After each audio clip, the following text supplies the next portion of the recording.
It is my great honor to welcome you all to Starfleet Academy. There's never been a better time to enroll in Star Trek. It's our job to prepare you for the unimaginable. To the land, cadet! In high-pressure situations, positive reinforcement is crucial to one's success. You're doing a great job. This is what we train for. These friends of mine, they all live for something bigger than themselves. And that's Starfleet. Starfleet Academy. New series now streaming on Paramount+.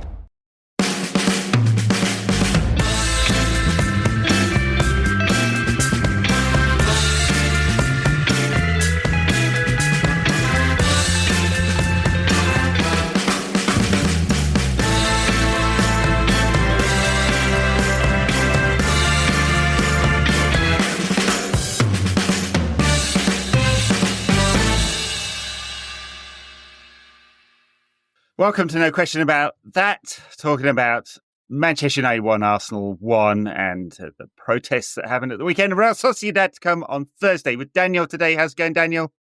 I'm all right. How are you? Doing all right. Early in the morning here. True that. Wake up. Can I start actually with a public service announcement? Oh, yeah, always. So a friend of mine went to the gym the other day. He's driving home and they do the stretching, and then he realizes during the stretching he's gone from being hot and sweaty to shivery and sweaty. Feels a bit nauseous, thinks over-exercised. Drives home, starts getting chest pains. Opens the door, says to his wife, I'm having a fucking heart attack here. Call an ambulance. She calls an ambulance. They say, don't worry, it's a panic attack. We'll be with you in an hour. From on the floor, he shouts, I won't be here in an hour. I'll be dead. He's a doctor. Oh, you should know then, yeah. He's a doctor. So they turn up in 5 minutes. They're going to take him to one hospital. He says, no, don't take me there, take me there. And turns out it was a proper heart attack and he's going to be fine. Had an emergency stent fitted. But I think, for me anyway, like this is like useful information. Shivery, sweaty, nauseous. Those are the things you want to look at for when you might be having a heart attack. Well, Daniel, at our age, we got to think about these things, haven't we? Absolutely. I was 46 this weekend. Happy birthday. A weekend where I used to never have to worry. Well, not worry, but think about what the football was, because it was always FA Cup quarter-final weekend. And I don't know, I quite like that. And now they've taken it away from me. But yeah, so things like, exercise, sauna. If anyone wants any exercise programs, I know I don't look like I'm good for that kind of shit. But I've got some good ones for I'm obviously, as you might imagine, not into muscules and shit like that, but I am into obsessions and I am into sensory experience of all kinds. So if anyone wants any kind of cardio program or core program, hit me up and I'll give you what I do. I mean, obviously, as you look at me, it doesn't look like it's doing anyone any fucking good. But did you see that Arnie movie from like the 1980s? I forget what it's called now. Where he's going about, got to get the pump on. Got to get the no, it's that bodybuilding one. That was 90s as well. Kindergarten Cop. I didn't, but I learned about getting your pump on from Geordie Shore, I think. Where before they went out, they do like some chest expanders or whatever. Very good. Do you remember the chest expanders? Do you know what I'm saying? The thing that like. They look like the worst thing they look like some kind of sex toy, basically, for like catching nipples. I was trying to work out how you could use that in that activity, but yeah. Well, what order should we talk about this in? I guess before the game, there was a mega protest called by the 1958 group, who've done very well to kind of rally fans around a single activity over the last few years. It looked like thousands of fans attended the march. Big protest outside. We've seen this for 20 years. I guess the question is, does it work? What did we think of it? Will it have an impact on Big Sir Jim and the cave dwellers in Florida? I guess they don't. I mean, the Glazers don't care. I mean, it's very clear that they're not bothered, or at least not bothered enough. Big Sir Jim is a little bit different because he's bought United as a vanity project. It feels like he wants his epitaph to be the bloke that made United great again. So, I mean, obviously he's a Brexiting Tory billionaire polluter. So he doesn't really care that much about other people. And in order to get to where he's got to, you have to be impervious to most shit. But at the same time, the whole away end at Fulham, for example, and he's there singing Jim Ratcliffe's a cunt, you'd think that would register in some way. Yeah. And the problem that we also have, though, is we say he's a legacy purchaser. So in theory, this isn't what he wants. He wants to be a hero. But people like him don't like admitting that they're wrong. And so the question isn't just, will he listen and at least say lower the ticket prices? Seems unlikely he's going to stop the redundancies. The ticket prices feels like an easier win. Is there a way he does that without it looking like a climb down? I don't know, because it doesn't seem like the sort who's all that keen to climb down. Yeah, I mean, it'll be very soon, won't it? I mean, typically it's been around now when ticket prices have been announced for the next season because they'll want to collect the money before the summer for cash flow purposes, especially these days. As much interest as possible. Yeah, oh, absolutely. I mean, it's cash flow is lumpy. They do try and even it out, the Premier League, by spreading the payments across the year. But typically it's been around now that ticket prices have been announced, and I think everyone's just assuming there'll be a fair jump because United are looking for every incremental piece of revenue or cost cutting at the moment. And I think you're right. I mean, Jim's looking at this as a legacy, and he's already become the thing. He was supposed to be the savior, but he's become the thing that everyone hates, right? He's kind of mixed in. And I know we talked about it in detail and plenty of nuance on this here podcast, but he's become lumped in with the Glazers, one and the same. And in fact, in some ways, he's their kind of PR front end, isn't he? And that's the risk for him in terms of legacy. Does he care? I mean, he doesn't need to. He's got plenty of fuck you money. So, but he's, as you say, he's bought this for vanity, and he wants to be the thing that the person that saves United. He just thinks the way to save United is by cutting costs to the bone. Which is a classic Tory way of doing stuff. Private equity. I mean, he spent years in private equity before. And we know it doesn't work. Not for football, it doesn't. I can't name a club. I put this out on Twitter, actually. Can you name a club that's managed to cut their way to success, you know? And the examples given were... Liverpool Stanley Knives? Yeah, no. But they were things like... They're more like clubs that behave as if working on a budget is their modus operandi. So Brighton or Dortmund, that kind of thing. Or Real Madrid, who went through this period of not spending any money and just getting freebies. But they're just all different contexts. You know, United aren't going to go get Mbappe on a freebie. But also, Dortmund and Brighton, they spend money. They do spend money, yeah. They spend money, then they make money. They speculate to accumulate people, Brighton. The speculation, they try and take the chart, they try and make it as unspeculative as possible by having Tony Bloom's algorithm, that whatever it is, that are good scouts that help them find the players. But they're not doing it on the cheap. They're paying money that looks cheap because they're getting good shit for not a lot, if it turns out to be good. But this is not cost cutting. This is spending. Bournemouth as well. Bournemouth have got rich owners. They spent loads of fucking money, and they've done a really good job of it. And then they hired a great manager. Yeah. So this is the model, isn't it? Right? You spend the money you can. You spend it as wisely as possible, which United have not done over the last 20 years. And you have the business model of revenue, match day revenue, commercial and broadcast, right? And or transfer market if you played that one as well. And United have done the transfer market piece extremely badly, and as a result, all the other revenue streams have dropped, except match day, which is about even.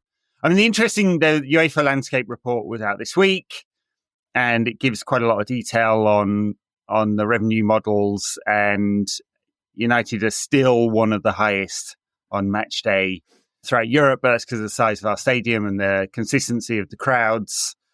Per seat is actually quite a bit lower than some of the rivals. And when Sir Jim said, I don't see why Old Trafford should be cheaper than Fulham, I'm sure he's looking at that and going, how come Paris Saint-Germain can charge twice as much per seat as United, and what can we do here?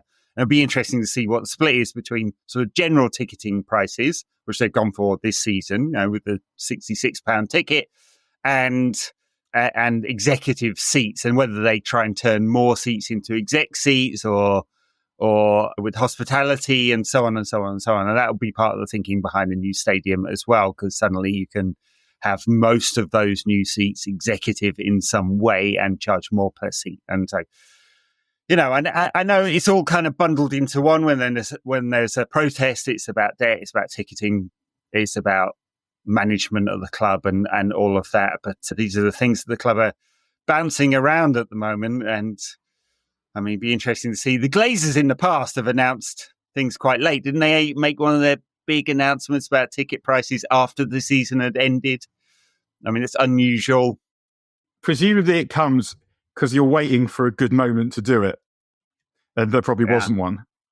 I can't see a way, and correct me if I'm wrong, that cutting staff like this, let's forget the moral issue for a second, and United's duty of care to look after local people that want to come and work for the club and have worked for the club, a lot of them for a long time.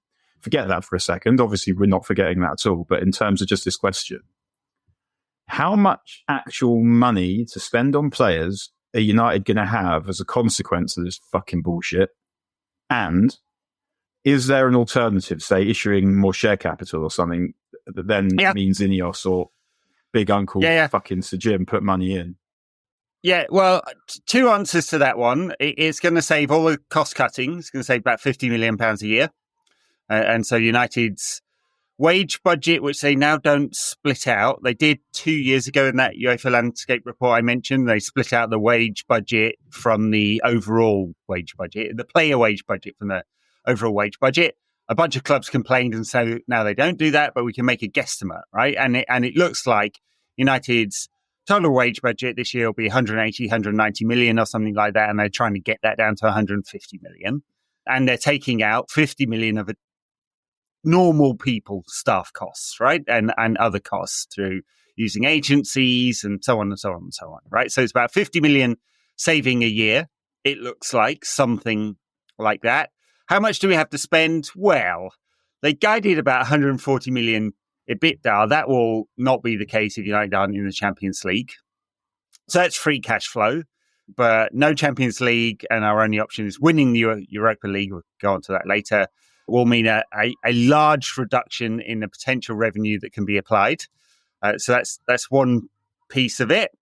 And then the other thing on spending is that we owe about 200 million euros this financial year, 170 million pounds or something like that, right? So there's capacity to spend and ability to spend, right? United had 15 million pounds in the bank in cash. So without an additional injection of money, they're just not going to be able to spend it. 15 million pounds, is that That was it in the last quarterly report, 15 million pounds. Now they can spend on the line of credit.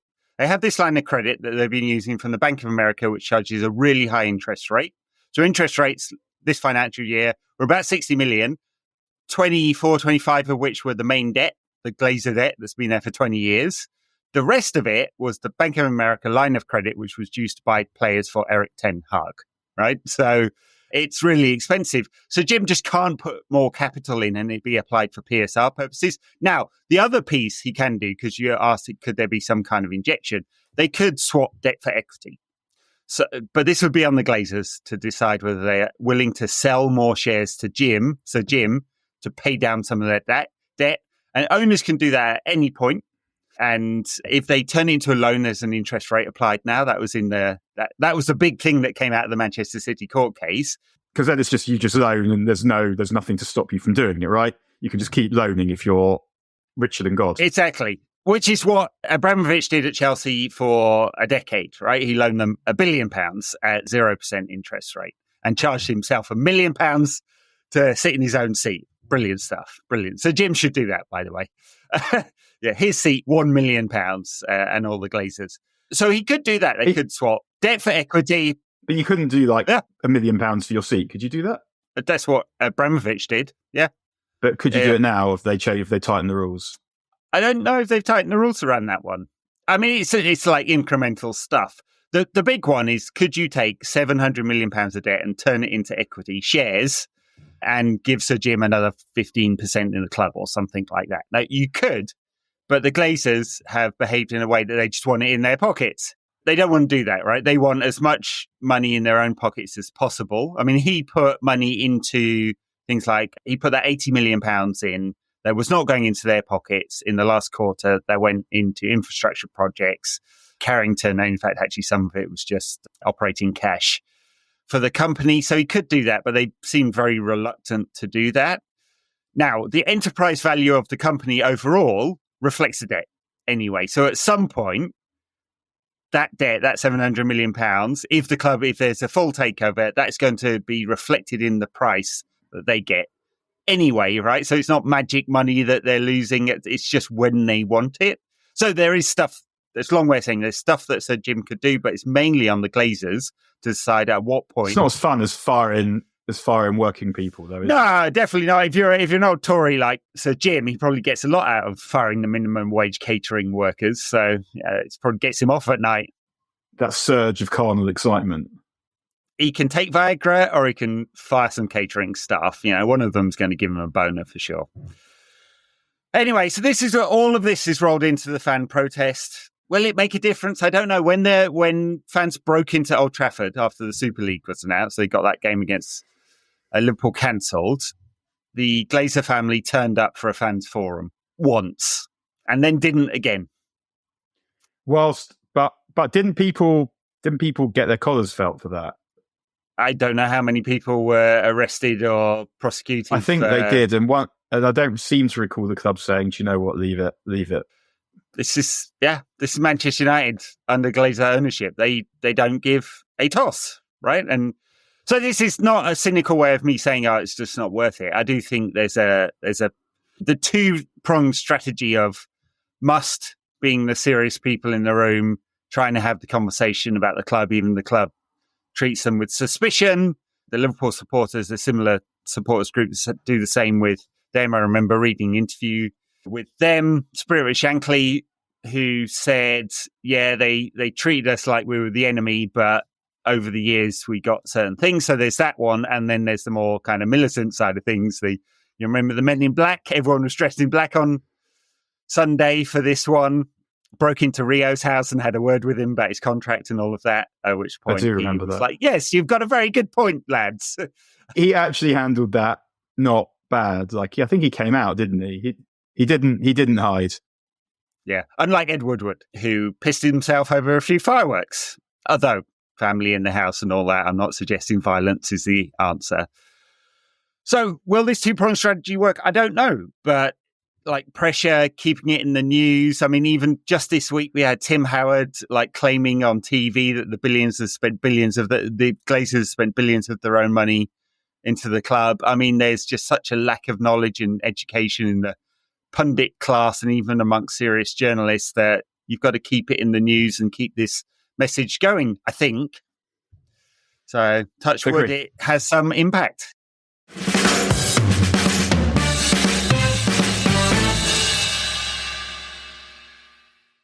I had that dream again. My small business needs to hire, but I don't use LinkedIn, and I hire wrong. So our orders get all backed up. We're drowning in paperwork, then actually drowning.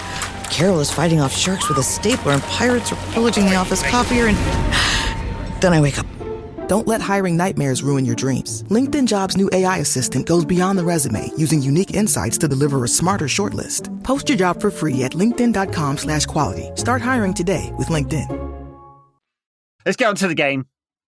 United won, Arsenal won. You know what, Daniel? I thought this wasn't bad. I mean, I know it's context, right? In the past, United haven't... it was bad. It wasn't the level to which we've become accustomed. No, right. First half, extremely passive. And you're Arsenal had 70% possession. And United weren't really doing anything. I'm like, can you run? Can you kick someone? Can you do anything? Can you start a fight? Anything. Second half, I thought it was much better. I mean, I know we scored in the first half and conceded in the second, but second half, we were 4 or 5 really good chances, creating stuff, proactive, aggressive, felt good. Yeah, agree. The first half, as you say, was dreadful. Although they defended the box fine, and we saw why Arsenal, not just why Arsenal didn't win the league this season, but also why they didn't win the league last season. Yeah. And I know they've got injuries now, but the thing that ruined it for them last season was ultimately lack of attacking class. They drew a few games, not many, like Leeds. They drew with Leeds last season. Maybe they drew Newcastle. They drew enough games where it felt like that is enough games to stop you winning the league, because really you've only got one serious game breaker, which is Bukayo Saka. And if he doesn't do it, then all these other players, your Martinellis, your Trossard, your Havertzes of this world, they're not rubbish, but they're not better than squad players in a serious team. Yeah. Yeah. Well, look, they were offered Ollie Watkins in the winter. Villa had to get rid of one of their forwards, John Duran or Ollie Watkins. They had to, because they've spent too much. They were offered him for 60 million. They offered 40. They didn't get him, and it'll cost them the title. I thought that Villa were annoyed that Arsenal offered. Yeah. Was that not the case? I haven't followed this one. The Arsenal fan TV people were saying that it was the other way around, that Villa came out first and made the offer. So who knows? That is the story that seems to have been accepted. I have sympathy with Arsenal for that one, that they needed a centre forward and they knew they needed one in January, but there wasn't one that they thought they could get that they actually wanted, but was worth the money. So they didn't get one. I don't think they'd be about to win the league if they'd have got one. So it looks bad, but it feels ultimately, only if they get the right player in the end, but that feels like a fairly solid decision on their part. And because what they did, the reason they've got these players, one of the reasons is they bought Trossard because they were close to winning the league the year before last. Yeah. And they knew they needed another player, and they ended up getting him.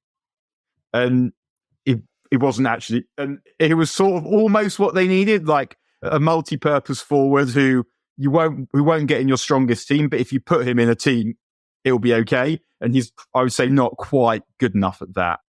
For the money, he's that kind of player. He's a good quality player, but not a 30-goal a season player. So there's one other thing I think, and it feels to me, and I'm saying this without loads of evidence, that they've become a bit more conservative in how they play as well. And Arteta has become more and more concerned about their defensive side of the out possession, the defensive side of their game, than the attacking side of the game. And they're trying to not concede their way to the title. And it doesn't look like that's going to work, because Liverpool have scored, 10, 15 goals more than them this season. So that, I think that, I don't know, because this is a bit of a chicken and egg situation. Is it that actually he knows that they don't have the firepower really, so they've had to focus on that stuff rather than from the outset? Because it might be that he's got that. As you kind of get closer to winning stuff, sometimes you find it more with managers as they get older as well, and they're thinking about legacy. Sort of Fergie, sort of Wenger, they become more cautious because it gets more and more important, so that they want to make sure that they don't lose, and then assume that something will happen with their attacking players to make sure that they win. And so that might be part of it. That if he's thinking if Arsenal don't lose, then they should win most of the time. But also, it feels like that was just what they had to do because they don't have the firepower, so they have to make sure that they're proper solid at the back.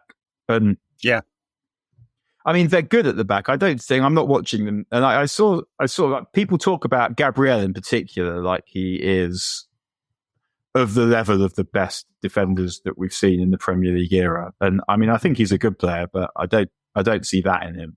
He's not a Vidic or Rio, I don't think.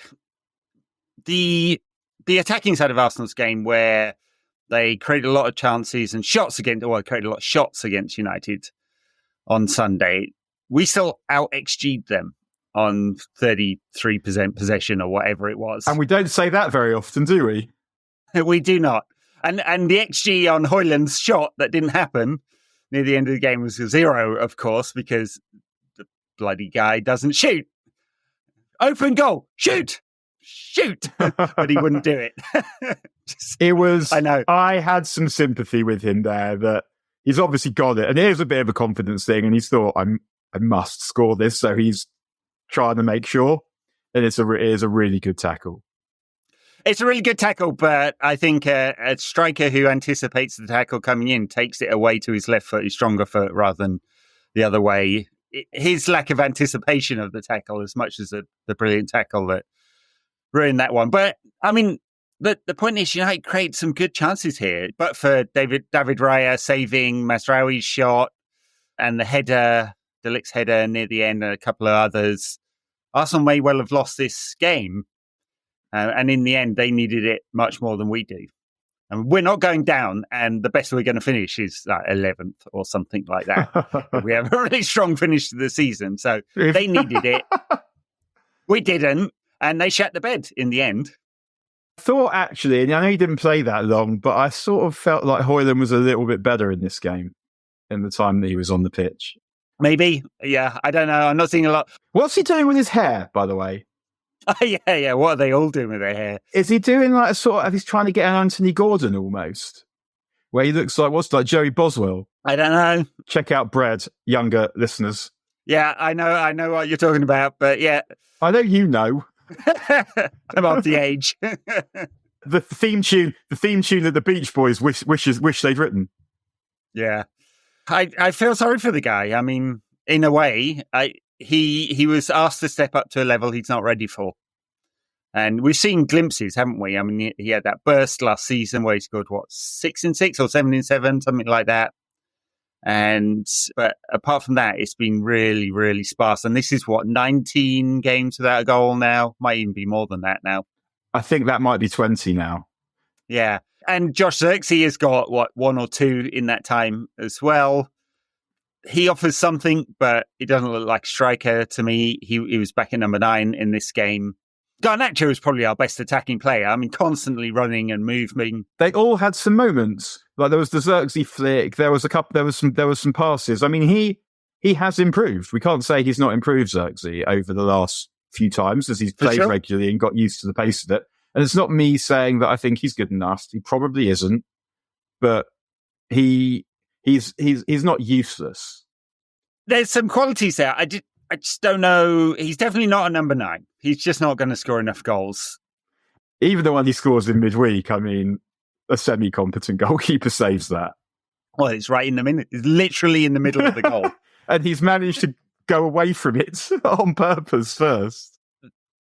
Something, I guess. I mean, before the game with Eriksen, Casemiro in the side, I'm looking at that and going, oh, God, because they were beyond dreadful against Newcastle. It was the other way around. Eriksen was further forward and Bruno's in the centre, which gave Casemiro, I think, a bit of extra support.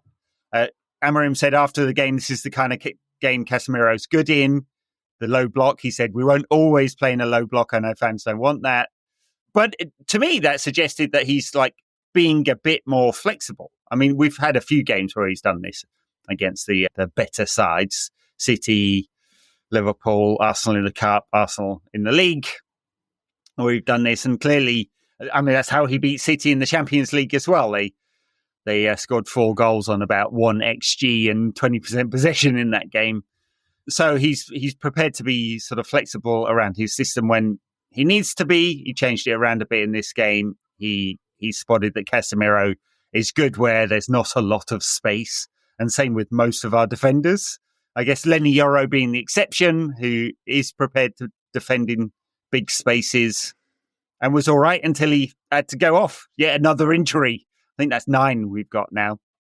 I mean, he himself has had 4 or 5. Yeah, it's concerning. I mean, he looks a good player though, Yoro. And I mean, part of the reason I think for the box defending is probably just the players that we have. Like De Ligt is a good box defender. Maguire also is a box defender. I mean, I know they didn't play yesterday, but I think the flexibility is always, I mean, he was always kind of clear that the idea is the reason that he's devised this system is for it to be flexible, that this is how you create, if you have this formation, you have overloads, and obviously you want different personnel for different situations. And in theory, that's what's meant to be here. How did you feel about Victor Lindelof striding into midfield, Rio-like, because he was the spare man? I found the fact that he was in the team, not unannoying. Like, I just never want to see that fucker again. And that's even before he manages to balls up that penalty the other day. Deary me. Yeah, he's crap. And it's mind-boggling that he's still playing. 273 games for United, Victor Lindelof. Now, I can't remember a standout one. I can remember plenty of dreadful games. Yeah, there was still standouts, but yeah, I agree. The wrong way, yeah. He doesn't have the physical qualities. doesn't even matter what else he does. Even if he was better at the stuff he's not better at. If you're slow and weak, a Premier League centre back, you are not really, unless you're special in other areas. So Martinez also has those problems, but he's aggressive and he's a great passer and he can run with the ball. So you say okay, and he's a leader. He's a bit of a brute. Whereas what Lindelof doesn't give you those kind of intangibles. Not in the slightest. It's a wet lettuce. He'll be off in the summer. He's out of contract. There's no chance they're going to offer him a new contract. What do you think of Ayden Heaven? He had 45 minutes. Didn't look out of place. Good passer of the ball. I've got a song. There's a few of them going around. Go on. Oh, baby, do you know what that's worth? Ayden Heaven left the town of his birth. He loves Man United, and that comes first. Ayden Heaven is the best on earth.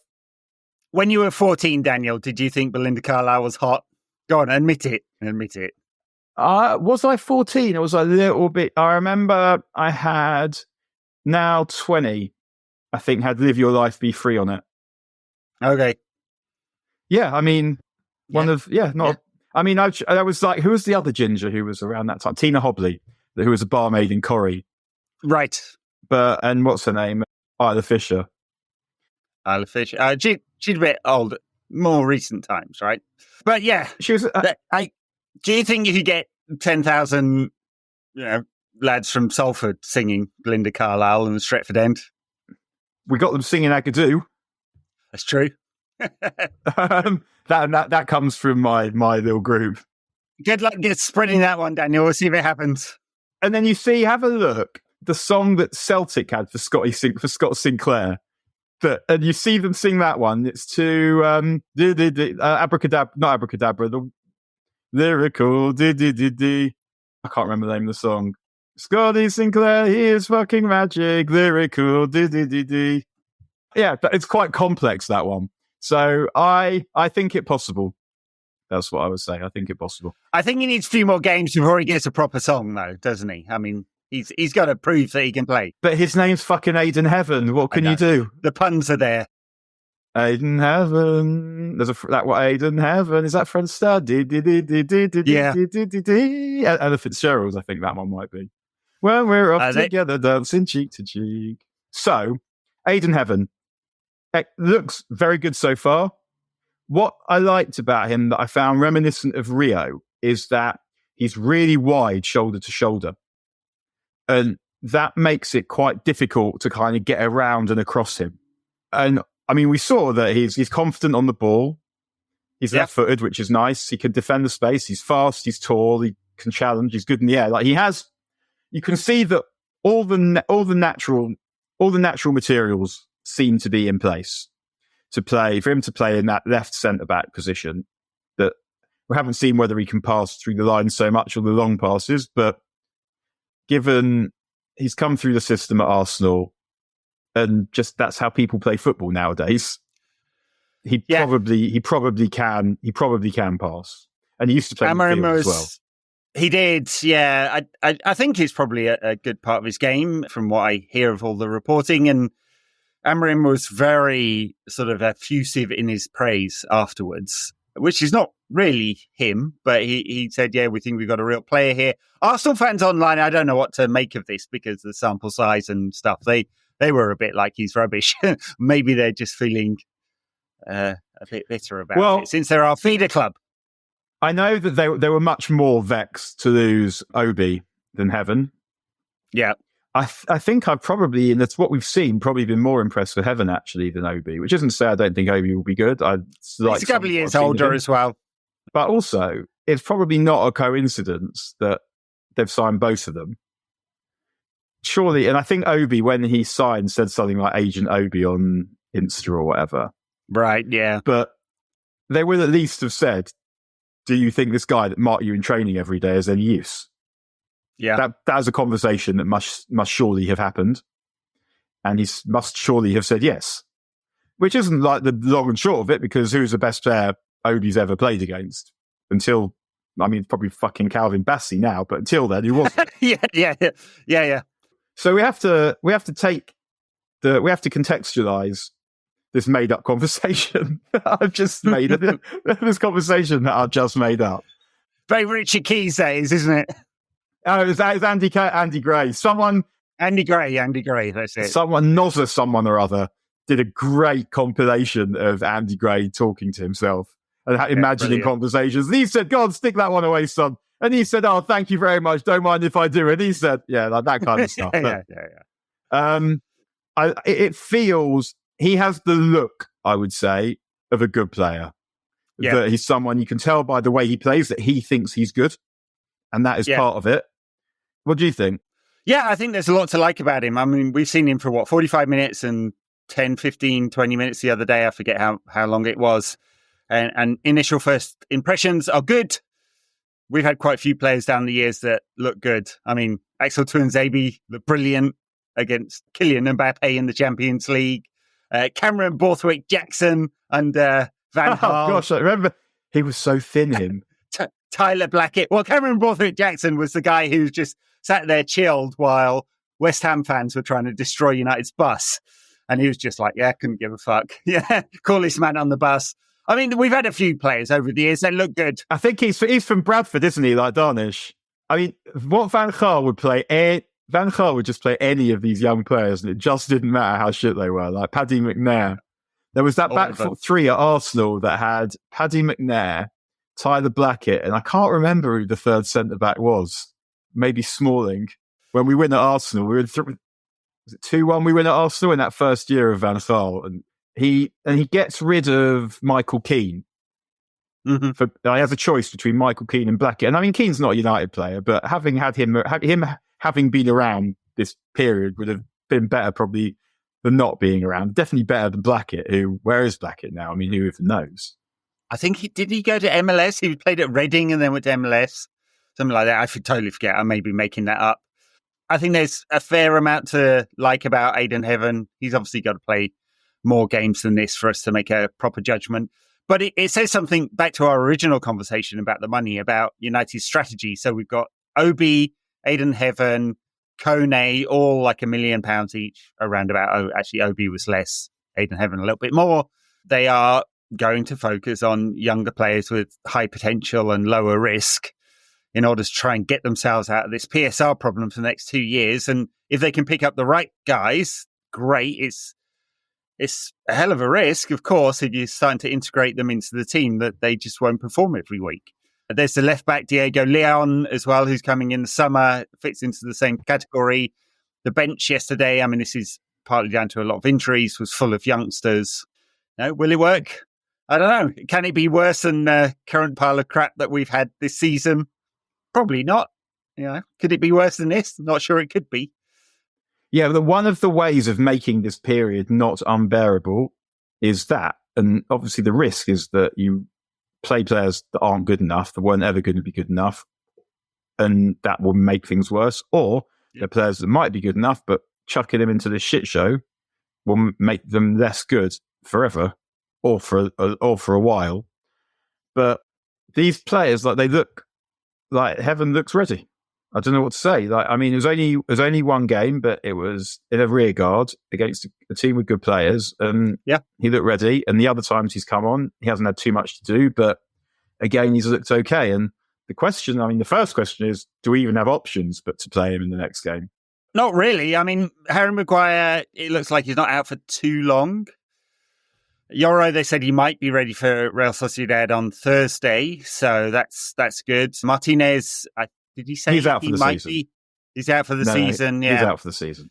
So then if you say, what you do know is that if you play a back three, the lads on either side have got to be strong and fast.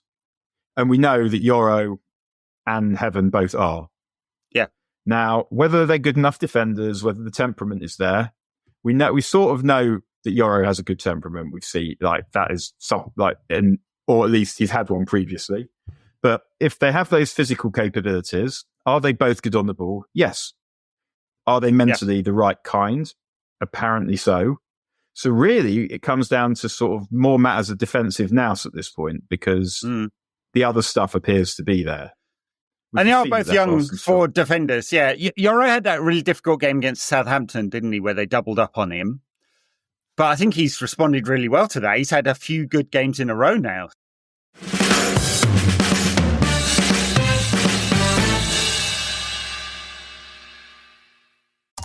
AI is incredible. It can teach you how to fry an egg and even write a poem, pirate style. Yarr! But it knows nothing about your work. Slackbot is different. It doesn't just know the facts. It knows your schedule. It can turn a brainstorm into a brief. And it doesn't need to be taught. Because Slackbot isn't just another AI. It's AI that knows your work as well as you do. Visit slack.com/meet Slackbot to learn more. Starting a business can seem like a daunting task, unless you have a partner like Shopify. They have the tools you need to start and grow your business. From designing a website to marketing to selling and beyond, Shopify can help with everything you need. There's a reason millions of companies like Mattel, Heinz, and Allbirds continue to trust and use them. With Shopify on your side, turn your big business idea into... Sign up for your $1 per month trial at shopify.com/special offer. Yeah, and it won't be every day that he faces someone who can beat him in a race from behind, which was what happened with Sulemana, that he was able to push the ball into space. And it was also a structural situation, I think, that they didn't expect that to happen. So there was no prepared antidote for that. And the wide centre-back, I don't think, gave him much help, or the midfielder, whoever it was, or both. So I'm certain that Yoro has come off that pitch and thought, Jesus, that wasn't good. And it says it in the interview with Rio that I mentioned a few weeks ago. He's got his own personal analyst. He will, I'm sure, I don't know what the answer to this is, because I was watching it and I felt, if that was De Ligt, I know that De Ligt is much slower than Yoro, but if he was in that position, I don't think he would have found it as difficult, because I think that he'd have found workarounds. He's a more experienced player who, as a matter of course, has to deal with not being as fast as whoever the attacker happens to be. And it felt like a game that we won, but probably a good learning experience for Yoro too, because I'm not sure we'll see that happen again. It hasn't. I think he's learning. I think he seems like the personality. I mean, not knowing him, obviously, but it seems like the personality that he kind of took that in stride.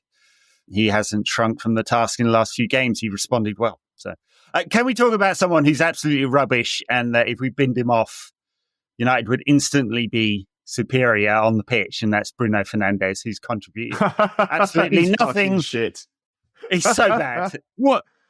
I mean, there was a lot of fuss afterwards. The Sky Sports reporter, who's also on the World feed, asked Mikel Arteta 3 times in a row, was the wall correctly placed? Sky Sports measured it at 11.2 yards, apparently, rather than 10. Was that the moment that caused Arsenal to lose the title, as so many Arsenal fans online seem to be talking about? They were robbed because the wall was slightly further back than it should have been. I mean, in fairness, they asked Ericsson about it on Sky afterwards, and they said, what do you think of Bruno's free kick? Words to that effect. And he goes, well, considering the wall was about 15 metres away, but still it was good. So he said that he could see at the time that, but it wasn't just that, it was the position of the keeper. I had to go to a funeral, so I was watching it on delay. And when I saw the free kick, I said to myself, if I was not watching this on delay, I would be putting money on Bruno Fernandes to score the next goal. It looks like that's a big gap, that the ball, it doesn't have to be in the corner. It wasn't in the corner either. It wasn't close to the corner. It looks like you could just float that in. But fair fucks to Bruno, probably didn't aim for the corner. His free kicks have actually, in general, been a bit of a disappointment, his set pieces, I think. But he scored 2 free kicks in the last, 3 weeks, is it? Delivery from dead balls getting better as well. So, big up. Hold tight, Bruno Fernandes. I mean, he was presented with an opportunity and he dealt with it. And there was a free kick that they had towards the end. Yeah, exactly. Where the same thing happened, and that did not score. It's not it's not as though, well, this is now a tap-in because of that. There's still shit to do. And one of them, I think it was Declan Rice, maybe, I can't remember, was complaining that, no, it wasn't Declan Rice, he was actually quite adult about it, that it passes just over the head. So if the free kick, if the wall was in the right place, it would have hit them in the head. And it's just like, well, what if he just hit it a bit higher then? Yeah, exactly. It adjusted his technique. He's tailored what he's done to what is. Yeah. It was quite funny, actually, when they get that one late on, because United are shuffling forward, which they don't do. And you can see that Guy Macho's the draft excluder. And he's also sort of shoveling himself forward. It's like, the scene, are you familiar with the Blues Brothers? Yeah. There's a scene in the Blues Brothers where they're talking to the Fat Penguin and they're sitting on those chairs that have the desks on the arm, and she makes them come closer. I want to look into your faces. And they shuffle forward on those chairs. It sort of reminded me a bit of that. But yeah, Bruno, I mean, also, it's not just the goals and the assists that Bruno Fernandes is giving at the moment. He's playing really well too. He didn't start the season well. This kind of happened last season as well. He wasn't that good at the beginning when it was dreadful. And then he became very good and carried us to a cup pretty much on his own. I think a lot of them are knackered, which I worry about. He's playing so much football, Bruno Fernandes. He could do with a week off. He will get, actually, they'll all get 2 weeks off because we're out of the cup. So after the Leicester game, I think there's like 2 weeks basically until the next game. So they'll get some rest, although I'm sure Big Sir Jim will find a friendly we could play in Malaysia or something like that. Get to work in the canteen. Yeah, exactly. Yeah. Oh, dearie me. All right. Well, what did you think before we get onto Real Sociedad? What did you think of Declan Rice shushing the Old Trafford crowd when he scored? What was that all about? Shush what? Yeah, it was a bit. I mean, he did celebrate extremely wildly, given the circumstance. It was a good goal. Good finish. Good goal, yeah. But mate, it's 1-1 and you're about to not win the league again, and you were brought to make that happen. So here we are. Yeah, it was a bit odd. But back to United, I tell you, I thought Mazraoui played well yesterday. Yeah, actually, I've said it before. I don't like him in those wide wing back positions because I don't think he's athletic enough. But somehow he got some extra energy yesterday. He just seemed to be everywhere. I think he's an intelligent footballer, and he's learning.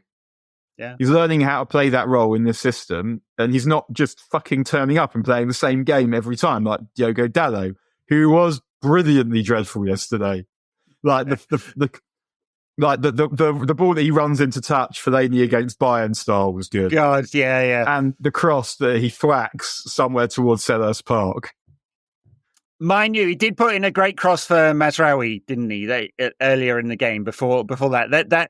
I'll tell you, I also enjoyed that because that was something we used to see from Liverpool when under Klopp, like fullback to fullback, because. That's how this system is meant to work. Like, you shouldn't be surprised to see a wing back crossing for a wing back because they're meant to be forward thinking. And that in the second half, the way that we countered, because it's not just the fact that we did, it's that the football was clever and fast and intricate and confident. And these are not things that we say about Manchester United these days. Not very often. And we know, because we've seen it with all these managers, that when you've got attackers who are good, and ultimately we do still have, even though we don't think most of them are the level, they're not Xerxes, not a donkey. It's not how on earth did this guy even become a footballer. I don't think you're athletic enough and physical enough for this, but I know you can play. And so when there's space, we're seeing that they're getting better at using it. And we've said it before that Ole fell apart when he tried to go more attacking, because didn't really have the defender. It sort of coincided with that post-Euros drop from Shaw and Maguire in particular, although Wan-Bissaka hadn't been and was still shit. And it didn't quite work, and then Ten Hag did it, and he tried to do it by signing Mason Mount and playing him in a 3 with Bruno and Casemiro, which is, even cunts like us knew that was stupid at the time. So no one's quite been able to go from effective on the counter to effective when it comes to dominating. And what we've seen with Amorim, we've seen a few games where we're able to control possession, but we're not able to create. And now we've seen a game here where we're able to counter well, and it's finding a way to marry the two where we can do both. And he knows that this isn't good enough. The question is, as you said, whether, and he keeps saying it, and whether he can get there in the end. He knows, and he keeps saying it. He said we can't play in a low block. It won't be like this. Okay. But he's likely going to have to sign different players in order to do it. But that's the plan, isn't it? And that's the plan, and it's going to be a challenge. Which I guess brings us on to there have been reports that Manu wants to go. Now, maybe it's just negotiation. Maybe it's just negotiation. But I still it still feels to me like he's going to be the loser here in this system. In general, I'm not a fan of 3 at the back. I don't like it. Not very many good teams in history have played that way and won the thing worth having while playing that way. There are a few. I think Germany did it in maybe did Germany do it in 1990? I think they may have done. Lothar Matthäus was, yeah. Chelsea under Conte won the league. But I think one of the reasons I'm prepared to accept it is because we've got to try something. And this guy ticks all my boxes apart from that one. So let's see. But also the way that he wants to play it is so that it's not that you're constantly outnumbered all over the pitch, which is my problem with 3-4-3, that I feel like you're going to get outnumbered wide and you're going to get outnumbered in the middle as well. That's not meant to happen. But I keep saying this, to facilitate it, you really need two proper physical specimens in the two in midfield. And Mainu's growing, but can he get about the pitch fast enough? Can he win the ball fast enough? And also, is that what he does well? And the answer to all of those questions seems like no, maybe, but probably no, I'd say. So I still worry for his future at United under this manager. But I guess I like enough of what I see from this manager that I feel able to support him at this point. I would hope that the club would think longer term, and they'll be going, okay, Mainu's young player, we've got to sort out our wage structure. That means not giving players with their first big contract top wages, and so the offer will be much less than the reported ask for sure, and they're going to find out if they can meet in the middle. But the long-term thinking is not just about the wage structure, it's also about, like, are we going from manager to manager? Or are we thinking about our squad building over time? And this is a good test, isn't it? Like, do we think good players can thrive and Amorim can adapt what he does to the players, or do we have to buy 11 players that can fit into his system in order for this to work?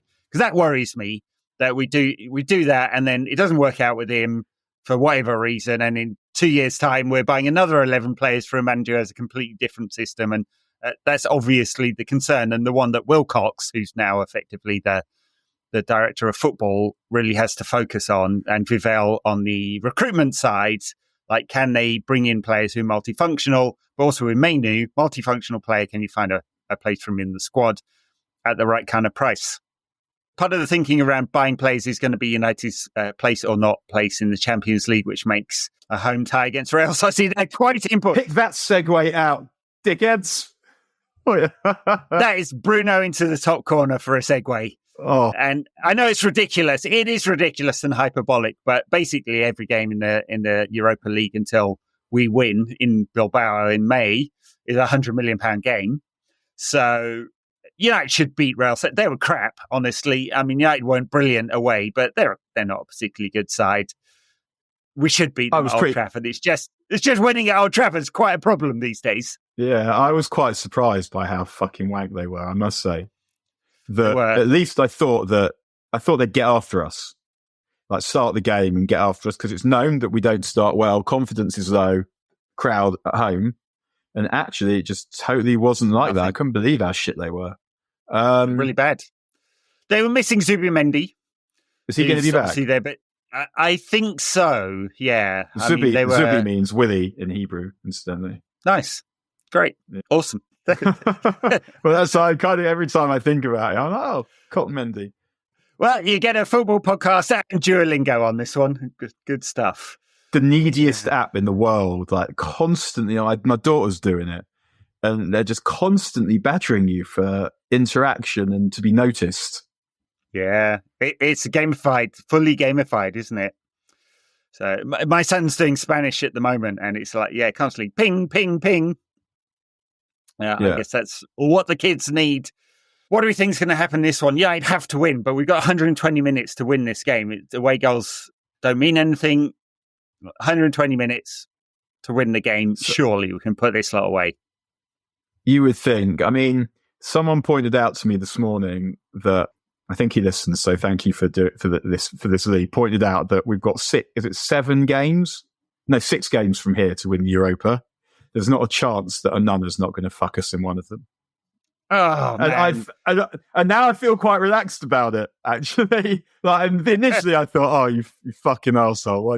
And now I'm like, actually, that makes a lot of sense. And so if it doesn't work out, then for whatever reason, then it doesn't work out. And I mean, it happens in that 04 season where we weren't the best team in Europe, But we weren't the best team in Europe, but Porto won it. We were good enough to win it because Porto did. And they beat Monaco in the final. But our 2 goalkeepers were Roy Carroll and Tim Howard. Of course, one of them fucked us. Of course. It's just inevitable. Right, but if it hadn't, then are we seriously able to win the Champions League against anyone with one of them two? And I guess what I'm beginning to think about Onana, because he was at Inter and did so well, and I knew he was a bit untidy because I've seen actually more of him at Ajax than I had at Inter. But where I'm thinking, is it the pressure of playing for United that's bothering you?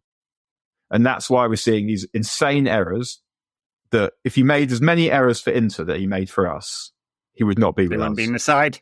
Yeah. We wouldn't have bought him. And also, I think that about the passing.